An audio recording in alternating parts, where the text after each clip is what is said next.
Amazing. जैसे हम लोग म्यूजिक के अलग अलग फॉर्मेट्स को देखते हैं, समझते हैं, हर रियलिटी शो में अलग अलग के सॉन्ग्स गाए जाते हैं, लेकिन फिर भी कई बार नोटिस किया गया कि पुराने सॉन्ग्स फिर भी बहुत अप्रिशिएट किए जाते हैं और सिंगर्स उनको ट्राई करते हैं। शायद ये भी एक रीजन है कि उन सिंगिंग में गायकी अच्छे से छलका पाते हैं या दिखा पाना शायद और कमाल की चीज होती है। इसीलिए शायद पुराने सॉन्ग्स भी आज आज भी हिस्सा होते हैं रियलिटी शो पे। नहीं नहीं, आपने बहुत बहुत बहुत सही बात कही कि पुराने गानों में जो गायकी थी, पुराने गाने में जो ताजगी, जो सरलता, क्योंकि तब क्या था कि the focus was on the voice, on the lyric, on the composition. पुराने गानों में उसके बीच में ड्रम क्या बज रहा है या फिर लूप कौन सी बज रही है और बेसलाइन क्या है और फिर उसमें कौन सा एक हिट ट्यून बार बार आ रहा है, उस पर इतना ध्यान नहीं था जितना कि गाने पर। उस वजह से आज भी लोग जब घर पे बैठ कर कोई गाना सुनते हैं, क्लब में आपको डांस करना वो अलग बात है, या फिर आपको एक डांस शो देख रहे हैं जहाँ कोई गाना म्यूजिक बज रहा है, वो अलग बात है। लेकिन अगर आप किसी को सुन रहे हैं तो they prefer listening to the songs 90s 80s 70s 60s। साथ साथ ये बात भी है कि हमारे इस शो में अगर हम कोई पुराना गाना लेते भी हैं तो हम कोशिश करेंगे उसमें कुछ नयापन रखें। तो उसमें मजा ये है कि आपको वही लिरिक, वही ट्यून, वही सादगी, वही फील, लेकिन उसमें शायद हम कुछ रैप कर ले, उसमें शायद एक नई बीट डाल दे, तो वो गाना आज का गाना बन जाता है। और फिर ताज्जुब की बात यह है कि उस गाने में आपको ऐसा नहीं लगता कि ये गाना 60s का है, ये गाना आज का है, ऐसा आपको लगेगा। तो वो एक क्रिएटिविटी की बात है जो एक नया सिंगर या फिर एक नया जो कंटेस्टेंट है वो शायद वो करना भी चाहे तो उसे वो अलाउड नहीं है, क्योंकि उनको प्रूव करना पड़ेगा कि मैं रफी साहब का गाना उनके आसपास आकर गा सकता हूँ कि नहीं। लेकिन अब लकीली हमारे लिए ये है कि हमें उनका वर्जन नहीं बनाना है, हमें उस गाने का एक अपना टच देकर कुछ नया करना है। Right right. अच्छा, तो इस रियलिटी शो के थ्रू कितनी तैयारी है कि हम बॉलीवुड को एक नया सिंगर दे पाएंगे? देखिए, ये जो शो है ना, इसकी जो फिलॉसफी है ये थोड़ी सी अलग है। मैं मानता हूं कि हर म्यूजिक शो में यही फिलॉसफी होती है कि बॉलीवुड को हम सिंगर देंगे या नया सिंगर देंगे। वो इतने सालों से जितने शोज आ रहे हैं उसी फॉर्मेट में है। ये एक म्यूजिकल सेलिब्रेशन है। यहाँ काफी सारे लोगों के अंदर कुछ म्यूजिक को लेकर अगर कोई ऐसी वहम है, ऐसी कोई बात है कि यार इन लोग तो ऐसे करते हैं, यार इन लोग तो वैसे हैं, इन लोग वैसे हैं, वो सारी दीवारें तोड़ने की ये ऐसा एक शो है कि जहां आप देखेंगे कि एक सिंगर जो अपने सूफी गानों के लिए जाने जाते हैं, वो किस तरह से एक रोमांटिक या डांस गाना भी वो गा लेते हैं।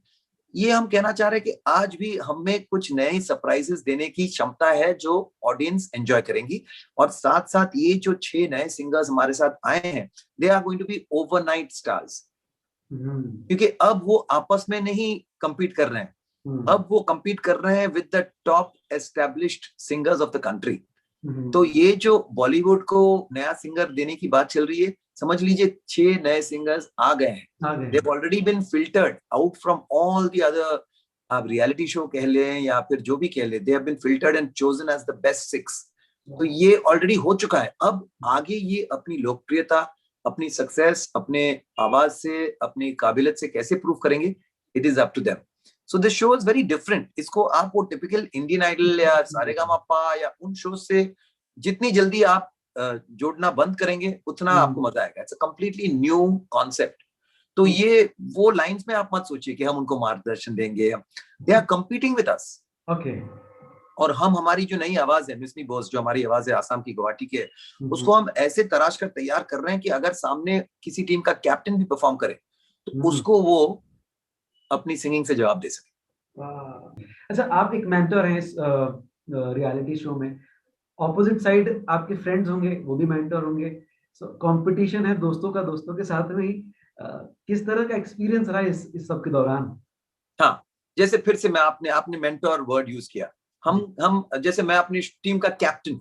अच्छा, कैप्टन। तो कैप्टन होता है, ऐसा नहीं मेंटर नॉट नेसेसरी, बट हम लोग स्ट्रेटेजाइज करते हैं। एक कैप्टन क्या करता है? कैप्टन अपने क्रिकेट टीम का, जो अब विराट कोहली का कैप्टन है, वो अभी उनके टीम में दिग्गज बैट्समैन है, बॉलर, उनको तो सिखाएगा नहीं कि आप ऐसे फ्रंट फुट पे आके रोहित शर्मा को वो ड्राइव करना तो नहीं सिखाएगा ना। वो स्ट्रेटेजी करेगा कि एक काम करते हैं, मैं ओपनर को 4 डाउन लाता हूँ, हाँ, क्योंकि मैं I want to strengthen my middle order.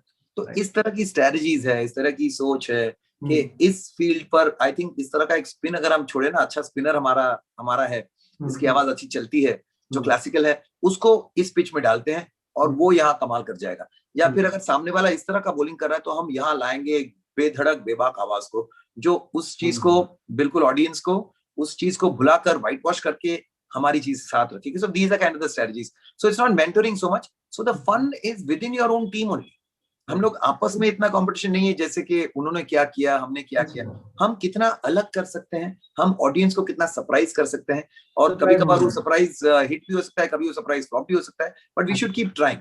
तो मैं मेरे सारे जो दूसरे को कैप्टन है सबसे यही कहूंगा कि बहुत अच्छा मौका मिला है to try and experiment with music, break the borders, break make something.